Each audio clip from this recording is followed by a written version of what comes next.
दाङमा विद्युत हुकिङ गरी चोरी गर्ने 9 जना पक्राउ परेका छन्। राजपुर गाउँपालिका वडा नम्बर 3, 5 र गढुवा गाउँपालिकाको वडा नम्बर 4 का विभिन्न स्थानबाट रात्रिकालीन अनुगमनको क्रममा 9 जना पक्राउ परेका हुन्। पक्राउ पर्नेमा राजपुर गाउँपालिका वडा नम्बर 3 बसन्तापुरका जगदम्बा प्रसाद अहिर, वडा नम्बर 3 भैसवाका जमुना प्रसाद यादव रहेको नेपाल विद्युत प्राधिकरण लमही वितरण केन्द्रका प्रमुख जगन्नाथ लामिछानेले जानकारी दिनुभयो। यस्तै राजपुर गाउँपालिका वडा नम्बर 5 चंगवाका सचित कुमार यादव, शिव कुमार यादव, तहलु यादव, फिरोज अली, बैधु अली र गढुवा गाउँपालिकाको वडा नम्बर 4 रामनगरका दीपक यादव रहेका छन्। नेपाल विद्युत प्राधिकरण लमही वितरण केन्द्र, सशस्त्र प्रहरी बल अर्जुन खोला र इलाका प्रहरी कार्यालय गढुवाको टोलीले उनीहरूलाई विद्युत हुकिङ गरी चोरी गर्दै गरेको अवस्थामा पक्राउ परेको प्रमुख लामिछानेले बताउनुभयो। उहाँका अनुसार उनीहरूले 1,02,000 भन्दा बढी रकम तिर्न बाँकी रहेको छ। त्यसमध्येमा 4 जनाले 40,000 बढी जरिवाना सहितको बकैता रकम बुझाएपछि छाडिएको छ भने अन्य 5 जनाको बारेमा छानबिन भइरहेको उहाँले बताउनुभयो। प्राधिकरणले लाइन काटिएपछि महसुल बुझाउन अटेरी गरी चोरी गरी बाल्नेलाई विद्युत चुहावट ऐन अन्तर्गत कारबाही गर्ने जनाएको छ। कार्यालय प्रमुख लामिछानेले यस्ता चोरीका काम नगर्न सबैलाई आग्रह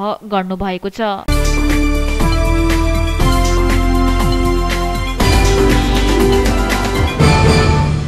दाङमा भिरे मौरीको टोकाइबाट 3 जना घाइते भएका छन्। तुलसीपुर उपमहानगरपालिका वडा नम्बर 7 गणेशपुर पार्कमा हिजो बेलुका करिब 5 बजेको समयमा घुम्न गएका 3 जनालाई जंगली भिरे मौरीले टोक्दा घाइते भएको इलाका प्रहरी कार्यालय तुलसीपुरका डीएसपी पुष्पराज मल्लले जानकारी दिनुभयो। घाइते हुनेमा तुलसीपुर 7 का 57 वर्षीय प्रेम बहादुर विक, 29 वर्षीय छविन्द्र विक र 30 वर्षीय मोहनलाल विक रहनु भएको छ। घाइतेहरूको राप्ती प्रादेशिक अस्पताल तुलसीपुरमा उपचार भइरहेको छ। 3 जना मध्ये छविन्द्र र मोहनलालको अवस्था मध्यम रहेको छ भने प्रेम बहादुरको अवस्था सामान्य रहेको प्रहरीले जनाएको छ।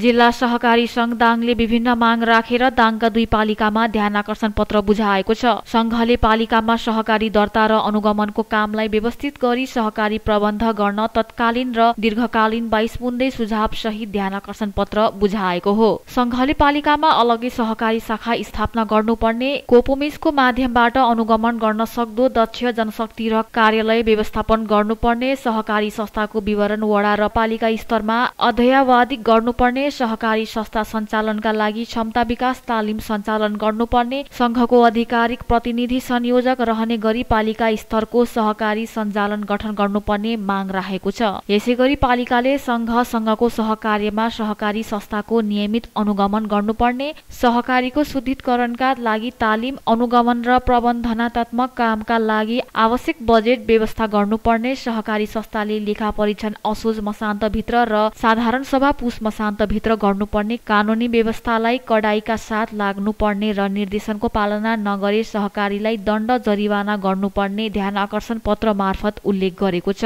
यसैगरी पालिकामा दर्ता भएका सहकारीलाई सम्बन्धित विषयगत संघ र जिल्ला सहकारी संघमा आबद्ध गराउन पालिकाले निर्देशन दिनुपर्ने र आबद्ध नहुनेलाई लेखा परीक्षकको स्वीकृति रोक्नुपर्ने ध्यान आकर्षण संघले गराएको छ। यस्तै सेवा उत्पादन र बजारीकरणका लागि सहकारी संस्था र पालिकाको समन्वय हुनुपर्ने माग संघले राखेको छ। संघले स्थानीय सरकार पनि पालिकामा रहेको सहकारी संस्थाको संस्थागत सदस्य पनि सहकारी संस्थाबाटै कारोबार गर्नुपर्ने, वडा कार्यालय पनि सम्बन्धित वडामा रहेको सहकारीमा संस्थागत सदस्य बनेर सहकारीबाटै कारोबार गर्नुपर्ने, ज्येष्ठ नागरिकको सुरक्षा भत्ता सहकारीबाटै भुक्तानीको व्यवस्था गर्नुपर्ने माग राखेको छ।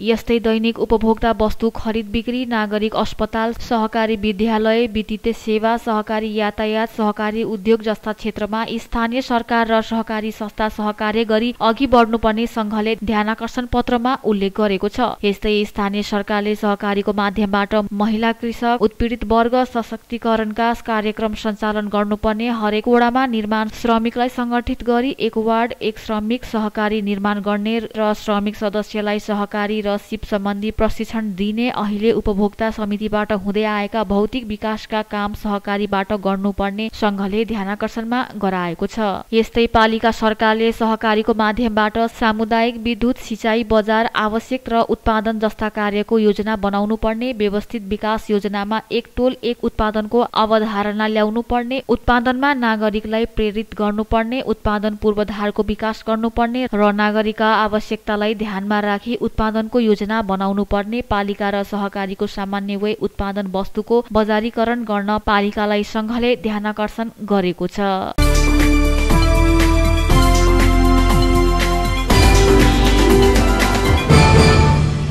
दाङको तुलसीपुरमा अटो दुर्घटना हुँदा 3 जना घाइते भएका छन्। घाइते हुनेमा तुलसीपुर 9 दोगरे निवासी 25 वर्षीय सन्तोष ओली र तुलसीपुर 3 दमार गाउँ निवासी 36 वर्षीय केदार भण्डारी रहेको इलाका प्रहरी कार्यालय तुलसीपुरले जानकारी दिएको छ। यस्तै अटो चालक पनि घाइते भएको तर नाम ठेगाना भने पहिचान नभएको प्रहरीले बताएको छ।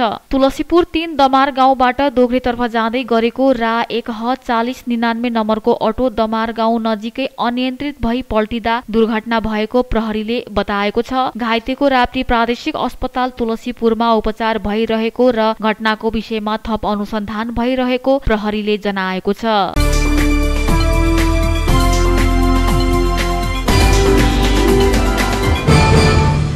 रोल्पा जिल्ला रुन्टीगढी गाउँपालिका 2 निवासी 19 वर्षीय राजेन्द्र विकको मृत्यु भएको 16 दिन भइसक्दा समेत परिवारले उनको शव बुझ्न मानेको छैन, जसले गर्दा शव 16 दिनदेखि घोराही स्थित राप्ती स्वास्थ्य विज्ञान प्रतिष्ठानको शवगृहमा रहेको छ। प्रहरीले किटानी जाहेरी लिन नमानेको र घटनालाई गम्भीर रूपमा नलिएर दोषीलाई पक्राउ गर्न चासो नदिएको भन्दै मृतकको परिवारले शव बुझ्न मानेको छैन। गत माघ महिनाको 29 गते रुन्टीगढी गाउँपालिकाकै वडा नम्बर 1 स्थित दलवीर विकको कान्छो छोरा बिहेमा सहभागी हुन गएका राजेन्द्र फागुन 1 गते वडा नम्बर 1 कै रामली सामुदायिक वनको चिप्ले भिरको खोजमा मृत फेला परेका थिए। उनी गाउँकै 20-25 घरका युवाहरूसँग बिहे खान गएका थिए। पीडित परिवारले सोमबार घोराहीमा पत्रकार सम्मेलन गरेर घटनामा संलग्न भएको आशंकामा केही व्यक्तिहरूलाई इलाका प्रहरी कार्यालय हलेरीमा किटानी जाहेरी दिँदा समेत प्रहरीले लिन नमानेको मृतकका बुबा रूपलाल विकले बताएका छन्। मृत भेटिएका राजेन्द्र भिरबाट लडेको जस्तो कुनै प्रमाण फेला परेको छैन।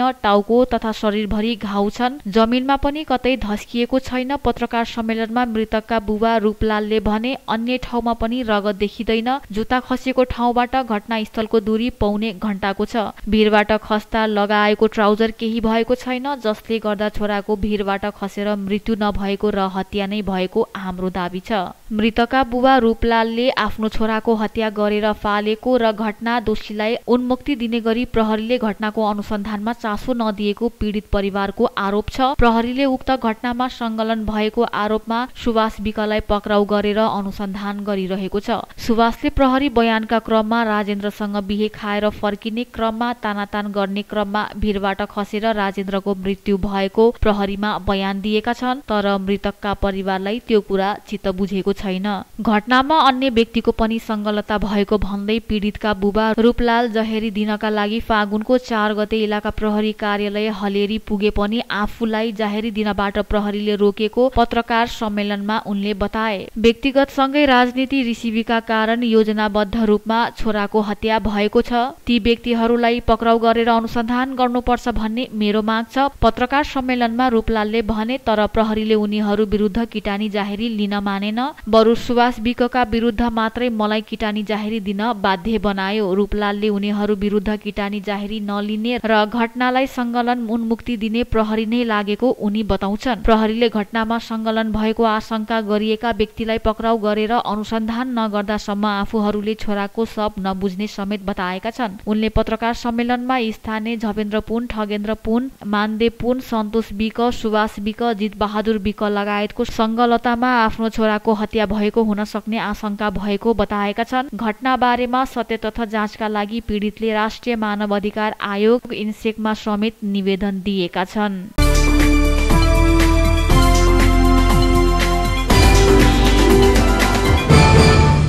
तुलसीपुर उपमहानगरपालिकामा रहेको साझेदारी विकास कोषबाट लगानी भएको ऋण रकम लामो समयदेखि असुल हुन सकेको छैन।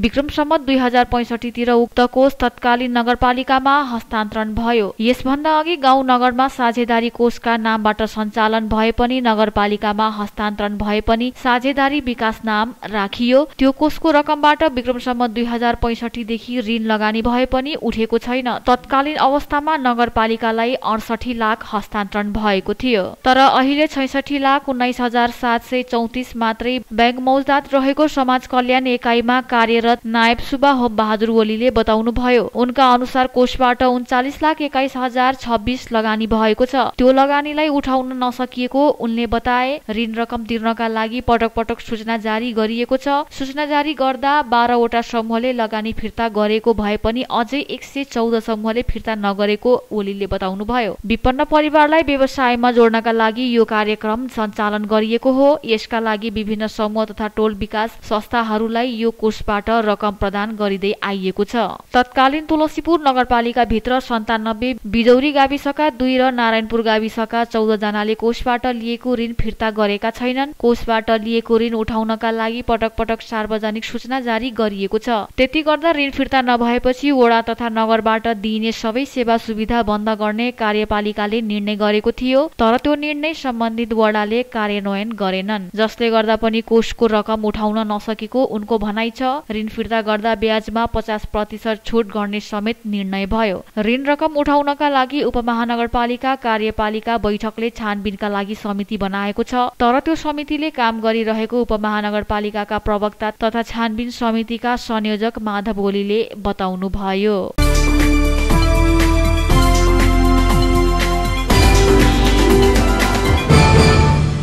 दाङको गुप्ता निर्माण सेवा त्रिभुवन नगरलाई कालो सूचीमा राख्न सिफारिस गरिएको छ। वंशीधर गुप्ताले चलाएको उक्त निर्माण कम्पनी घोराहीको हो। सडक डिभिजन शिवपुर कपिल वस्तुले गुप्ताको निर्माण कम्पनीलाई कालो सूचीमा राख्न सिफारिस गरिएको हो। गुप्तासँगै 14 वटा निर्माण कम्पनी तथा आपूर्तिकर्तालाई कालो सूचीमा राख्ने प्रक्रिया सुरु भएको छ। सार्वजनिक खरिद अनुगमन कार्यालयले विभिन्न कार्यालयबाट सिफारिसमा परेका कम्पनीहरूलाई कालो सूचीमा राख्ने प्रक्रिया सुरु गरेको हो। कालो सूचीमा राख्नु नपर्ने कारण सहित लेखी पठाउन सूचना जारी गरे पनि लिखित स्पष्टीकरण नआएपछि अनुगमन कार्यालयले पुनः सूचना जारी गरेको छ। सूचनामा 7 दिनभित्र स्पष्टीकरण पेश गर्न भनिएको छ।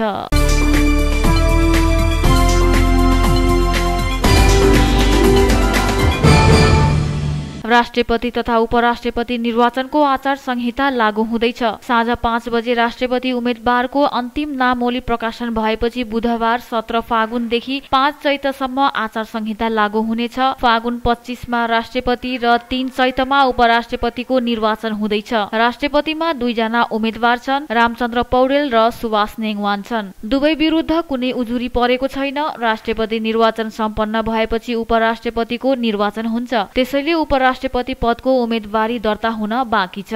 निर्वाचन आयोगका अनुसार अन्तिम नामोली प्रकाशन भएपछि राष्ट्रपति र उपराष्ट्रपति पदका उम्मेद्वारहरूले प्रचार प्रसार गर्न पाउँछन्, तर उनीहरूलाई चुनावी खर्चको सीमा तोकिएको छ। राष्ट्रपति तथा उपराष्ट्रपतिको निर्वाचन सम्बन्धी ऐनको दफा 62 मा मनोनयन पत्र दर्तादेखि परिमाण घोषणासम्मको अवधिमा उम्मेद्वारले गर्ने खर्चको सीमा सम्बन्धित व्यवस्था छ। त्यस व्यवस्था अनुसार उम्मेद्वारले अधिकतम 4 लाखसम्म खर्च गर्न पाउँछन्। तोकिएको सीमा अनुसार सवारी साधन र गोष्ठी तथा अन्तर्क्रियामा 1-1 लाख खर्च गर्न पाइनेछ। कार्यालय सञ्चालनमा 60,000, प्रतिनिधि परिचालनमा 40,000, विविधमा 24,000, सवारी इन्धन, प्रचार प्रसार सामग्री, अन्य प्रचार प्रसार छापा एवं विद्युतीय माध्यममा 20,000, डुबानीमा 15,000 र मतदान नामोली खरिदमा 1,000 खर्च गर्न पाइनेछ। चुनावको नतिजा घोषणा भएको 30 दिनभित्र उम्मेद्वारले निर्वाचन आयोगमा खर्च विवरण बुझाउनु पर्छ। आचार संहिता अन्तर्गत मतदानको 47 घण्टा अघिदेखि सभा, जुलुस, नाराबाजी लगायत प्रचार प्रसार गर्न नपाउने व्यवस्था छ।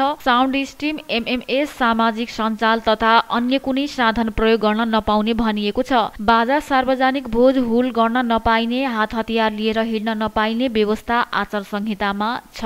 मादक पदार्थ पनि निषेध गरिएको छ।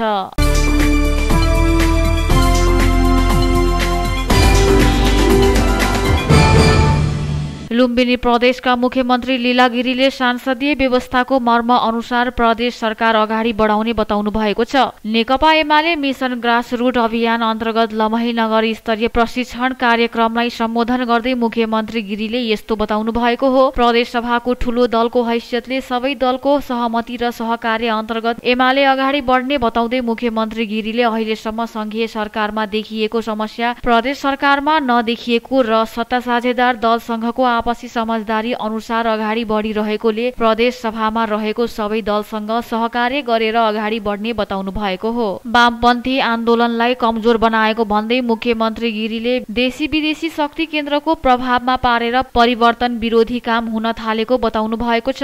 विदेशीको इशारामा परिवर्तन विरोध गतिविधि सञ्चालन भइरहेकोले देश थप संकटग्रस्त बन्न लागेको बताउनु भएको छ। नेपाली नागरिकले लामो संघर्षपछि राजनीतिक आन्दोलनमा सफलता प्राप्त गरे पनि विकास र समृद्धिको आन्दोलनमा विजय हासिल गर्न बाँकी रहेको भन्दै उहाँले पार्टीलाई नागरिकसँग जोडेर जनमतको बलमा समृद्धिको आन्दोलनमा सफलता हासिल गर्ने बताउनु भएको छ। नागरिकको माया ममता र सद्भावबाट हुर्किएको नेकपा एमाले नागरिकको बीचबाट टाढा जान थालेपछि नागरिकसँग पार्टीलाई जोड्न मिसन ग्रासरुट अभियान सञ्चालन गरेको बताउनु भएको थियो।